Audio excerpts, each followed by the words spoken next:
Alright guys, so today we're going to do the Troy-bilt portable generator carburetor.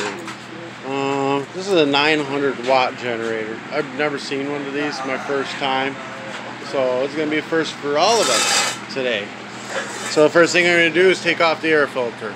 It's just two knobs here and here. It's a little flathead in it, or you can use your fingers.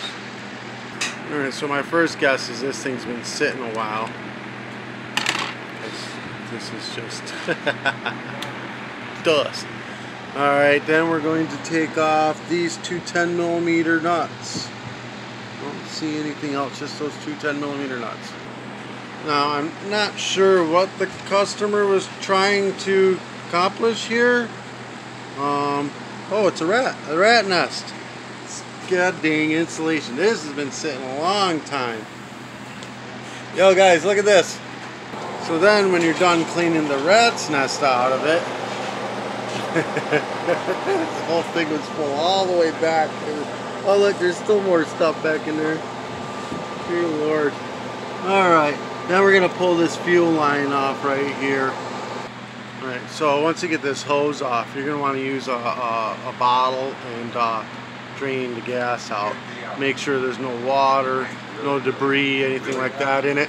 Blow the gas tank out with an air hose. Make sure you get it nice and dry and clean in there. Alright, so now you pull the carburetor out and the throttle arm will just lift straight up off of there, and then you just disconnect the spring, just take it off of there too. Now be very careful not to turn this sideways. If you do, you just got to look back in here and get it back in that notch back there. It'll come out. See right there? Just twist it right back in and get it in there. Alright? Now we're going to go ahead and take this bolt off the bottom. It's 10mm. Okay, so right off the bat you can see that this is clogged solid with tar. The float looks like there's something going on with it because it's not barely moving. It should be more down here, I believe. So it's probably clogged up with tar. So we're going to go ahead and pull this pin and get the float and needle valve out of there. So yeah, there's a bunch of tar all over this, clogged it up. So we're going to have to clean all that out. We're going to take a flathead and remove this. Just be very careful. Don't remove this seal. We're not going to be able to find any of these parts. I'll try to find it. I might be able to find this whole carburetor. This looks like a Subaru clone. Yeah, that's what this is. This is a little Subaru clone. Never mind, I'll find you this whole carburetor and everything that you need and on Amazon. Put it in a link down below. Alright, so now we're going to clean everything out. There's the jet, it's out of there. So we're going to use carb cleaner. We're going to spray through the jet both ways, both sides, get all the tar cleaned off of it. We're going to spray through this part of the carburetor, and then there's two more spots. Yeah, right, possibly more than that even. Yeah, three more spots. 1, 2, 3. Make sure they come out here or the back or somewhere else. So you just keep spraying through until it's all clean. I use some carb choke cleaner. So you're not always going to be able to get it all out, like this is clogged. So you take a little thin wire. You can pull one out of your wire wheel at your house. This is actually an old junk kill cable we use. And we freaking poke right through the hole, all the way through the hole, and then run it in and out a bunch of times. Same with all these little spots in here and stuff. Just poke the wire through. That wire barely fits through. So don't use a drill bit or anything stupid like that. If you make this jet any bigger, this generator will never run again. Not until you change the carburetor or the jet.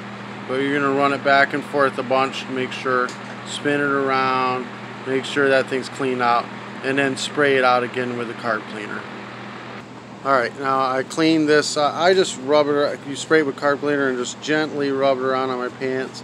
Try to get all the, the bits and pieces off of it. Make sure that rubber tip's nice and smooth and clean. Don't do it too hard. Don't rip it off the tip or anything like that. Clean off your float. Make sure it's good and clean. Make sure your bowl's nice and clean. Make sure your carb, everything's got to be nice and clean. Make sure your jet's nice and clean. You can see through it nicely and it's good and clean. Nice and spotless. No debris in it at all. Alright, reinstall the jet. Make sure needle valve and float are nice and clean. Reinstall the float and needle valve. Just dab it right in place. Alright, and then make sure you put the pin in, get it in there nice and snug. Then we'll go ahead and put the bowl on. This drain bolt is going to go towards the front of the carburetor.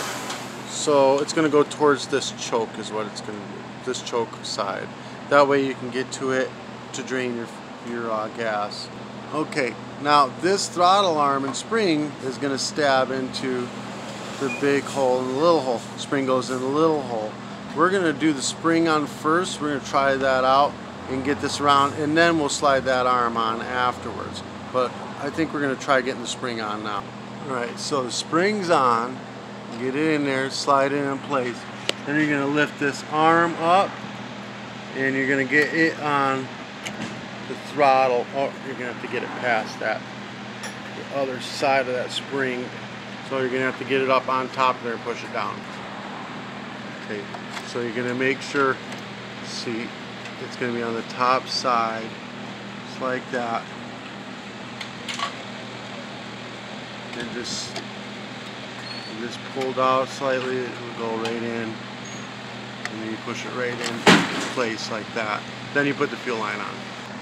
Okay, I was wrong with this, so we're going to loosen this up and aim it this way.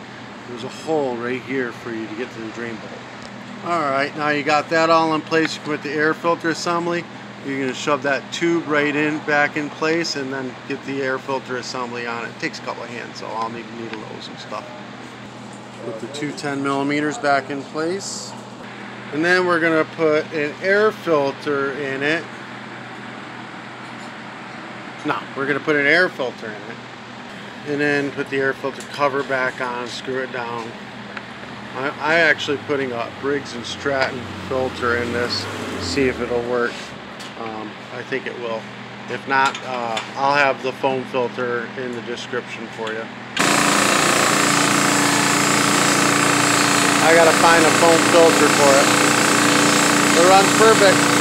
Alright, a little foam filter in there, she's ready to go. Alright guys, this helped you in any way, shape, or form. Give me a thumbs up, hit that subscribe button. Any of the parts, I'll find the carburetor and everything. I'll put it in the description below. You just click the link. Air filters, plugs, whatever I can find to go in this thing for a tune-up. Or for the carburetor job that you saw. Today's t-shirt will be in the description below as well. If you want me to wear one of your business shirts for a bunch of videos, mail me one. I'll give you some free advertising.